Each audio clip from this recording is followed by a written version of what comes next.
বাসী আপনারা জানেন আজকে আমাদের এই মানববন্ধন অনুষ্ঠিত হচ্ছে। আমরা দেখতে পাচ্ছি বিগত কয়েকদিনে বাংলাদেশের আইন শৃঙ্খলা পরিস্থিতি অবনতির দ্বার প্রান্তে শেষ পর্যায়ে চলে গিয়েছে।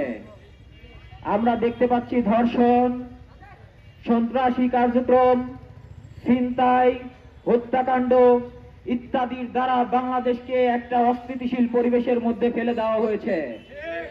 আমরা মনে করি এই ব্যর্থতার দায়ভার সম্পূর্ণ এই স্বরাষ্ট্র উপদেষ্টা যদি সঠিকভাবে মন্ত্রণালয় পরিচালনা করত, সঠিকভাবে দেশকে পরিচালনা করত, তাহলে বাংলাদেশের এই হাজারো ছাত্র জনতার জীবন দেওয়ার পরেও আজকে দেশের এই অবস্থা হতো না। আমরা দায়িত্বহীন কণ্ঠে বলে দিতে চাই, এই দেশে অরাজকতা তৈরি করার জন্য যারা পায়তারি করছে, যারা ষড়যন্ত্র করছে, দেশকে আরেকটা হুমকির মুখে ফেলে দেওয়ার জন্য যারা ষড়যন্ত্র লিপ্ত, তাদেরকে অতি দ্রুত আইনের আওতায় এনে তাদেরকে দ্রুত বিচার করতে হবে। আমরা বলতে চাই, বিগত কয়েকদিনে বাংলাদেশে যেই পরিমাণ ধর্ষণ, হত্যাকাণ্ড, সন্ত্রাসী ছিনতাই কার্যক্রম হয়েছে, প্রতিটি ঘটনার সঠিক তদন্ত করে বিচার করতে হবে এবং সেটি অতি দ্রুত সময়ের মধ্যে করতে হবে। এদেশের ছাত্র জনতা, হাজারো ছাত্র জনতা জীবন দিয়েছে এই ধর্ষণের জন্য নয়। আমরা গত পরশুদিন রাতে দেখেছি বনশ্রীর কি নির্মম কাহিনী। আমরা বিগত সময় দেখেছি বাংলাদেশে গত কয়েকদিনের মধ্যে যেই ধরনের সন্ত্রাসী কার্যক্রম চলছে, এগুলো দেশের মানুষকে, আমাদের ছাত্র জনতাকে উদ্বিগ্ন করে।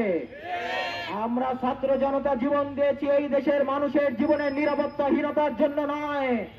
এদেশের ছাত্র জনতা জীবন দিয়েছে নতুন একটা বাংলাদেশ, নতুন একটা সূর্য উদয়ের জন্য, যেই বাংলাদেশে কোনো সন্ত্রাসী কার্যক্রম, যেই বাংলাদেশে কোনো চাঁদাবাজি, দুর্নীতিবাজ, ধর্ষণকারীর কোনো জায়গা হবে না।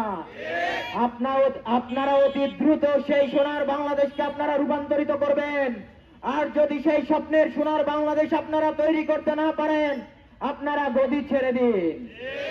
আমরা বলতে চাই, এদেশের হাজারো ছাত্র জনতার জীবনের বিনিময়ে যেই বাংলাদেশকে আমরা নতুন করে স্বাধীন করেছি, এই স্বাধীনতাকে ক্ষুণ্ণ করার জন্য কোন ধরনের নীল নকশা ষড়যন্ত্রকে আমরা বাস্তবায়ন হতে দেব না। এদেশের ছাত্র জনতার বুকে শেষ বিন্দু রক্ত থাকা পর্যন্ত দেশের জন্য, দেশের তরে তারা জীবন দিতে প্রস্তুত। আমরা দেশের জন্য লড়াই করেছি, আমরা দেশের জন্য কাজ করতে চাই, কিন্তু এই দেশের জন্য কাজ করতে গিয়ে কোন স্বৈরাচার, কোন চাঁদাবাজ, দুর্নীতিবাজ, সন্ত্রাসী, ধর্ষণকারীকে আমরা এই দেশে জায়গা দেব না।